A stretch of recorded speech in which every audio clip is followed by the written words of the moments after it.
Morning. Here at West Main, the brethren here are reading through Acts.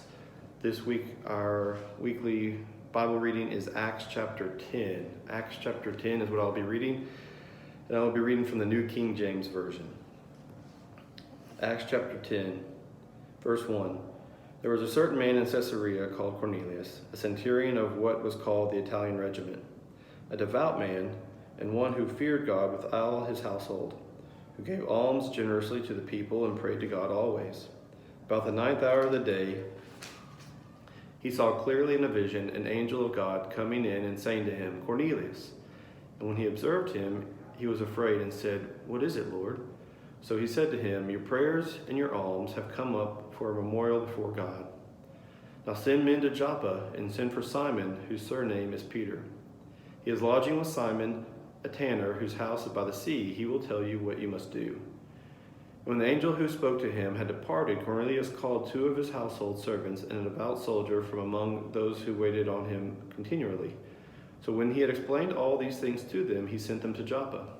The next day, as they went on their journey and drew near to the city, Peter went up on the housetop to pray about the 6th hour. Then he became very hungry and wanted to eat, but while they made ready, he fell into a trance, and saw heaven open, and an object like a great sheet bound at the 4 corners descended to him and let down to the earth. In it were all kinds of 4-footed animals of the earth, wild beasts, creeping things, and birds of the air. And a voice came to him, Rise, Peter, kill and eat. But Peter said, Not so, Lord, for I have never eaten anything common or unclean. And a voice spoke to him again the 2nd time, What God has cleansed, you must not call common. This was done 3 times, and the object was taken up into heaven again. Now while Peter wondered within himself what this vision which he had seen meant, behold, the men who had been sent from Cornelius had made inquiry for Simon's house, and stood before the gate. And they called and asked where Simon, whose surname was Peter, was lodging there. While Peter thought about the vision, the Spirit said to him, Behold, 3 men are seeking you. Arise, therefore, go down and go with them, doubting nothing, for I have sent them. Then Peter went down to the men who had been sent to him from Cornelius, and said, Yes, I am he whom you seek. For what reason have you come? And they said, Cornelius, the centurion, a just man who fears God and has a good reputation among all the nation of the Jews, was divinely instructed by a holy angel to summon you to his house and to hear words from you. Then he invited them in and lodged them. On the next day, Peter went away with them, and some brethren from Joppa accompanied him. The following day, they entered Caesarea. Now Cornelius was waiting for them, and had called together his relatives and close friends. As Peter was coming in, Cornelius met him and fell down at his feet and worshipped him. But Peter lifted him up, saying, Stand up, I myself am also a man. And as he talked with him, he went in and found many who had come together. Then he said to them, You know how unlawful it is for a Jewish man to keep company with or to go to one of another nation. But God has shown me that I should not call any man common or unclean. Therefore I came without objection as soon as I was sent for. I asked, then, For what reason have you sent for me? So Cornelius said, 4 days ago I was fasting until this hour. And at the 9th hour I prayed in my house, and behold, a man stood before me in bright clothing, and said, Cornelius, your prayer has been heard, and your alms are remembered in the sight of God. Send therefore to Joppa, and call Simon here, whose surname is Peter. He is lodging in the house of Simon a tanner by the sea. When he comes, he will speak to you. So I sent to you immediately, and you have done well to come. Now therefore, we are all present before God to hear all the things commanded you by God.